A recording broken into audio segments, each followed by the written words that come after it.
Hello there YouTube, my name's Adam from Gunjack, and I had you guys today with a review of the Cybergun FAMAS F1. Before we look at the replica, let's take a quick look at the gun's real steel history. The FAMAS, or Fusil d'Assaut de la Manufacture d'Armes de Saint-Étienne, assault rifle from the Saint-Étienne Weapons Factory in English, is a firearm of French origin. Designed by engineer Paul Tilly in 1969, the FAMAS is one of the first bullpup rifles to be adopted by a military force. The design seeks to reduce the overall size of the rifle for mechanized transport while retaining a longer barrel length for better accuracy. It is chambered in the NATO standard 5.56 cartridge and has been in regular use since its adoption in 1978. It is nicknamed Le Clairion, or the Bugle, by French troops due to its unusual shape. It's a fun day because I have an actual proper FAMAS F1.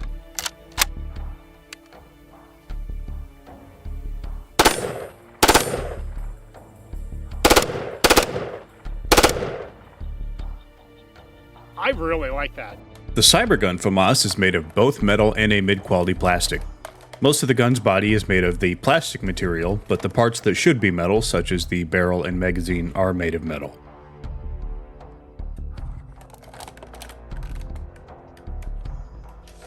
The outer barrel of the FAMAS screws into the body and covers up much of the inner barrel, which is 475mm stock.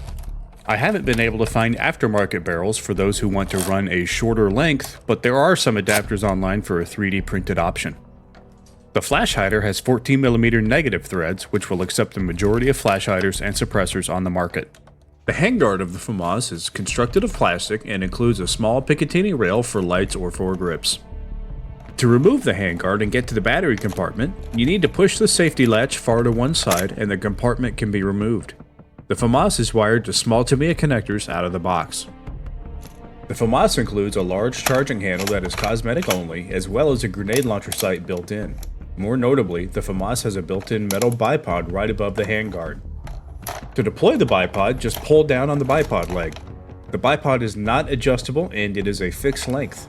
It also doesn't really lock into place, held steady in either position by spring tension. The iron sights of the FAMAS are a plastic construction and almost too adjustable. The front sight swings side to side with little resistance, and the rear sight features 3 different apertures to choose from. The FAMAS does not include a Picatinny rail for optics, but you can find adapters online for $20 or less easily.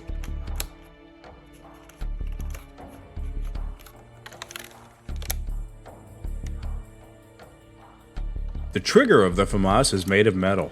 The plastic safety operates a little strangely with a rotating tab that blocks the trigger physically. On this model, it also blocks the trigger from being pulled from the side, so you don't have to worry about accidental discharges with the safety on properly. The trigger guard can also swing 180 degrees to accommodate large gloves or cold weather gear. The grip of the FAMAS is molded plastic and pretty comfortable to hold with an ergonomic design. The grip is also hollow, so you can keep some needed accessories close, like flashlight batteries or tactical snacks. The hop-up is found on the top side of the receiver right behind the carry handle. It has a dial design and can be covered by the cheek rest when not in use. The hop-up is a proprietary design and is also more prone to error than most other models, as a known issue with the design is the hop-up arm slipping out of track in the dial. I haven't had this issue myself, but it is something to watch out for.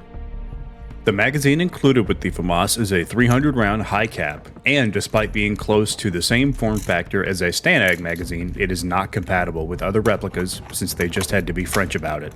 You can find various spare magazines easily, and can also find 3D printed adapters online if you'd like to expand your options.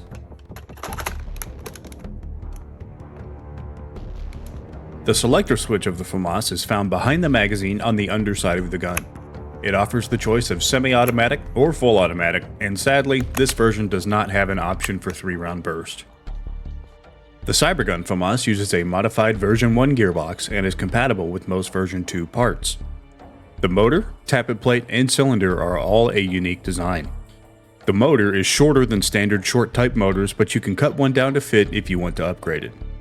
The FAMAS should come in at around 400 FPS with 0.2 gram BBs, and expect a maximum effective range of 150 feet. So, what's the final verdict on this gun? Well, it's the OG option for NATO emulators.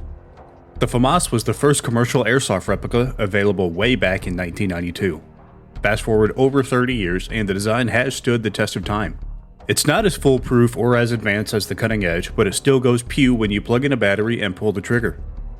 If the FAMAS is your speed, the Cybergun offering will meet all your expectations with some upgrade potential to boot. If you just like weird guns or want to satisfy your inner Foreign Legion spirit, this gun will serve you well. Well, that about does it for this review.